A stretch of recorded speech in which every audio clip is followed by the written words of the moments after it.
Are boobs still in? Like, are people still getting boob jobs? I think people are still getting boob jobs. Really? Yeah. People still get boob jobs, vaginal rejuvenation surgeries. Well, that's a little more subtle. No, it isn't. But getting those, like, big, like, silicone hunks. You think vaginal rejuvenation's more subtle? You can't see it until the guy's fucking you, and he can tell, maybe. What is vaginal rejuvenation? It's after you have a couple kids, they sew up your pussy. They sew your pussy tighter. I think. Or maybe they laser it tighter. Also, the Kardashians, all their skin looks like they have lasers, like, pointed at it all the time. Because how does your skin glow like an alien? That's a great question. I think they might have a special After Effects filter that they use on them or something. I think they put cheesecloth on the camera lens. No, they don't. I think they use some kind of like... They probably... My guess is they have these pools, these like plasmatic pools that the Kardashians exist in most of the time, where they just float in the pools and they drop like fetuses into the pools, and the Kardashians, like koi fish, kind of like swim up and eat the fetuses, and then when it's time to shoot, they pull them out of the pool, and they just act like humans, and then they put them back down into the oily plasmatic ooze that a lot of famous people exist in. That's one of the big misconceptions in the world, is that people think that a lot of their actors and politicians are humans, but they're not. You know, most politicians, they are these beings that live in... Well, they have to be. They have organs. It's not like they're not human. No. You don't think they have organs? No, they're like water beds.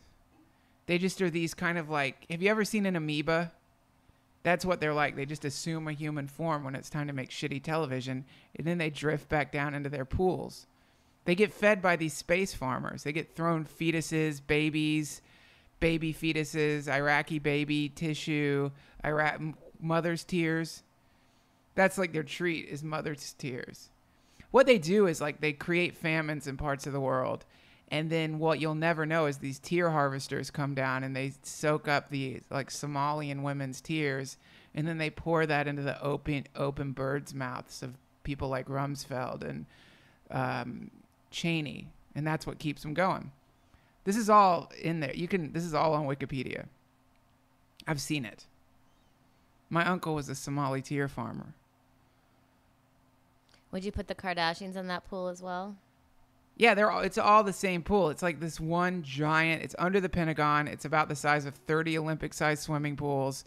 It's just, everyone's naked. It's just naked Cheney, naked Rumsfeld, naked Kardashians, and they're all just oozing and squirming in there.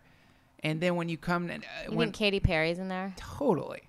Of course, Katy Perry's in there. Well, I like this idea as a metaphor. It's not a metaphor. It's Duncan. Real. What do you think the Pentagon's there for? Why do you think there's a thing that you could... I don't think there's a hot tub full of babies' placenta that the Kardashians are swimming in. Well, it's not a hot tub. It's more like a lake. And they... That I believe. There you go. No, I don't. It's a simple thing. It's a no-brainer, as I like to call it. Did you invent that phrase? Yeah, a no-brainer. This country's a no-brainer. JFK turned into a no-brainer because they blew his brains out. Too soon. That is too soon.